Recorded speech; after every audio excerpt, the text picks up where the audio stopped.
Halo teman-teman, balik lagi sama Awan Putih ya. Kali ini saya mau nyoba Terra Raid Battle, di mana sistem boss Terra Raid ini akan kebuka ketika kalian udah level 80 dan udah main 40 hari in total di Sprint Elf kayak gitu. Jadi ada syarat-syaratnya untuk bisa ini kebuka ya. Terus kalian bisa ngecek di bagian menu yang bagian sebelahnya bos, kalau nggak salah itu nanti ada Terra Raid Battle dan itu udah kebuka kayak gitu ya. Kalian bisa mainin di sini, kita bisa nyari party di global juga. Cuman saran saya kalau bisa main sama temen deh, soalnya di sini nggak bisa sembarangan event kayak kan ada beberapa stage di sini ya, 4 atau 5 stage kalau nggak salah.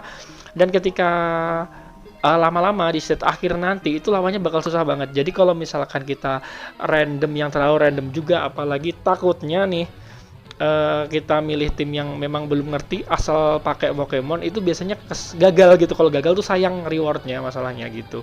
Karena di sini ada bahan untuk bahan untuk stellar Pokemon ya. Stellar nanti bakal penting pada waktunya kayak gitu. Di sini saya main sama sama teman-teman di WA ya yang udah join. Ada bentar karena nicknya rada susah-susah, nanti saya baca ketika udah nongol aja ya. Ini pokoknya mereka lumayan sepuh lah, saya rasa ya, pernah main sampai sekarang kayaknya masih main deh di Elf, ada yang main di Ultra Era Pet kayak gitu, jadi udah paham beginian. Jadi kalau misalkan yang baru main, saya kasih penjelasan dikit ya. Kalau misalkan main Terra Raid Battle ini, saran saya adalah kalian bisa pakai 2 core dan 2 support, atau 1 core dan 3 support. Oke, dengan catatan core-nya ini Pokemon yang lumayan kuat, entah itu bisa Sword Dance atau bisa Nasty Plot ya, kayak misalkan Mewtwo kayak gitu, bisa Groudon ya, Sword Dance yang pastinya bisa ngebuff dirinya, kemudian bisa hit hard musuhnya. Nah, tugasnya 3 support lainnya apa gitu, bisa nurunin defense lawan, kemudian juga bisa ngebuff tim. Nah, ngebuff tim maksudnya gimana? Ada Pokemon yang memang punya skill bawaan untuk ngebuff tim ya, seperti Decorate, atau kita bisa pakai 3 fasilitas buff yang udah disediakan sama gamenya ya. Di situ ada Go All Out yang nambah attack keseluruhan tim itu 100%. Kemudian juga ada Hang Tough yang nambah defense seluruh tim, atau heal up yang nge-heal seluruh tim. Cuman di setiap stage itu cuma dikasih 3 kesempatan, jadi gunakan secara wise. Kalau bisa sih sambil komunikasi di chat kayak tadi ya, jadi kita tahu nih siapa yang ini, jadi nggak tabrakan kayak gitu, lebih tertata lah kayak gitu, nggak buang-buang si buffnya kayak gitu. Jadi penting koordinasi kalau di sini, kalau kata saya ya. Event gimana ya, nanti kalau misalkan udah lama, udah banyak player yang ngerti juga, misalkan nyari party lebih gampang kan, mereka udah tahu porsinya masing-masing. Cuman kalau di early seperti ini, takutnya nanti ada yang nggak ngerti, itu kan sedikit gimana ya, takutnya gagal gitu. Soalnya ini sekali kalian gagal di stage, ya udah stage-nya mandek di situ, kalian nggak bisa lanjut kayak ngulang lagi, itu nggak bisa. Jadi harus nunggu lagi si Terra Raid Battle-nya ini di set kayak gitu ya. Di sini boss 3 ini sebenarnya udah mulai agak gimana ya, agak tebel sedikit lah. Terus kadang juga ini nih, kalau kata tadi tuh hoki, ternyata ada kecil-kecilannya UR, itu bisa dapat UR gitu ya. Soal nanti ketika kita udah clear bos-bos yang udah kita kalahin tadi, kita tuh bisa nangkap mereka salah satu ya, milih salah satu kemudian bisa kita tangkap. Dan kalau hoki bisa shiny juga. Jadi selain kita dapat kemungkinan Pokemon shiny, kita juga dapat si ini tadi, bahan buat stellar kayak gitu ya. Oke, saran saya kalau kalian main ini sebagai support, item yang menurut saya paling bagus itu adalah sash, pakai focus sash. Jadi nanti ketika kalian digebuk bosnya itu sakit banget, soalnya bisa one hit gitu. Ketika kalian digebuk, kalian memastikan nggak sekali mati gitu ya, masih bisa bertahan untuk bisa nge-support tim kalian. Event nanti tuh bisa revive lagi, iya. Cuman kalau misalkan mati lagi, jangka revive-nya itu akan semakin lama kayak gitu. Jadi kalau bisa nih hindari mati gitu ya, kalau bisa, even dia agak susah nih. Makanya tadi bisa diakali pakai fokus charge kayak gitu ya. Oke, saya kasih sekalian nih list mungkin Pokemon yang bakal bagus banget untuk dibawa di sini ya. Salah satunya Graplock. Graplock itu kayak menurut saya yang paling favorit karena dia cukup ngasih Octolok aja sekali, musuhnya itu udah defense-nya turun per turn kayak gitu. Kalian juga bisa pakai prankster Pokemon yang bisa scratch, boleh. Juga bisa pakai Lucario karena Lucario itu bisa helping hand ya. Kalau udah berhasil nurunin defense, sisanya bisa bantu helping hand atau ngeheal tim. Juga bisa pakai siapa lagi ya? Saya lupa namanya. Pokoknya ada yang bentuknya kayak kue tart itu loh teman-teman. Lupa lagi namanya. Alchemy ya, Alchemy. Nah bagus itu juga. Antara opsi-opsi itu kalian bisa nyari juga nanti di Safari ketika kalian level 85 ya. Oke, lanjut di sini kita dapat bos yang agak menyusahkan ya. Soalnya soundproof apa bulletproof ya namanya ability-nya. Pokoknya dia nggak bisa diturunin defense-nya. Jadi ada alat ya.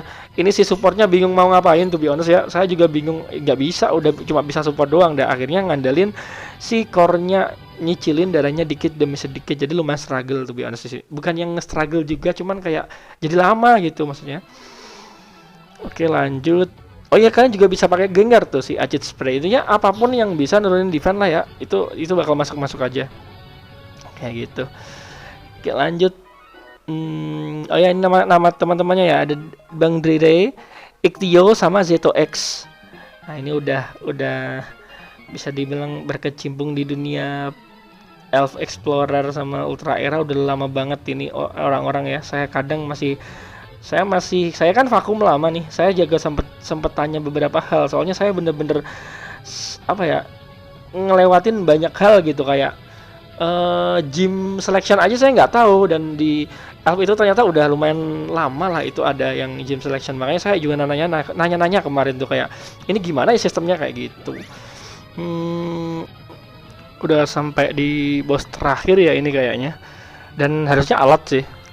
Oh ya sekalian, dan kalau memang kalian kesusahan nyari tim misalkan ya, cuma adanya 3 orang nih, nggak apa-apa nanti satunya bot teman-teman. Jadi at least tuh ada 1 core, kemudian 2 support, itu kemungkinannya juga bisa berhasil. Soalnya saya kemarin nih nyoba sama Bang ZX, kan ada yang minta tolong kemarin ya, salah satu grup juga nih, dan nggak nemu party lagi nih. Ya udah akhirnya bertiga tuh udah di start, satunya tuh bot, dan itu juga berhasil aja.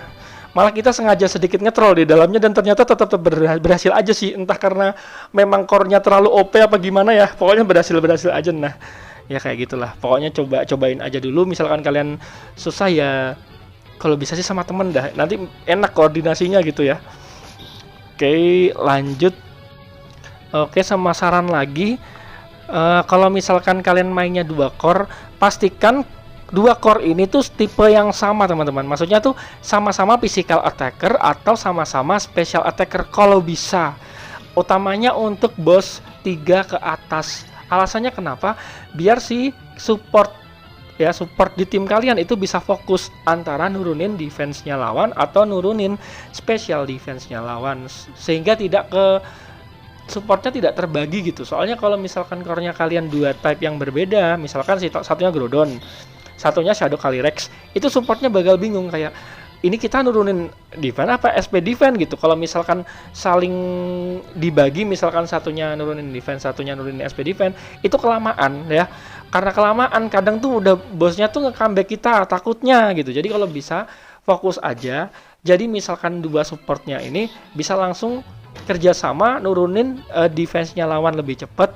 Sisanya kita bisa langsung switch ke ngebuff tim kita, bisa pakai si tadi kayak Hang Tough ya, atau mungkin bisa go all out. Jadi ketika kita udah selesai nurunin defense-nya si lawan ya, itu kita bisa langsung fokus all in attack. Jadi core-nya itu bakal hitnya keras banget gitu. Jadi mempercepat atau memperbesar kemungkinan kita menang melewati stage dari bosnya kayak gitu. Jangan diremehin soalnya.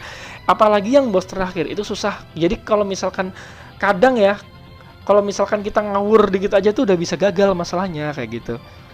Kecuali kalian memang makainya si Octolok ya. Octolok itu tinggal sekali hit aja udah ditinggal ngapa-ngapain udah bisa memang. Cuman ada case-case tertentu ya. Misal kayak musuhnya ternyata Magic Bounce, kita kan nggak bisa pakai Octolok juga. Ada kemungkinan kayak gitu mungkin ya. Jadi ya gimana ya, harus dipikirin matang-matang lah kita kalau bisa gitu.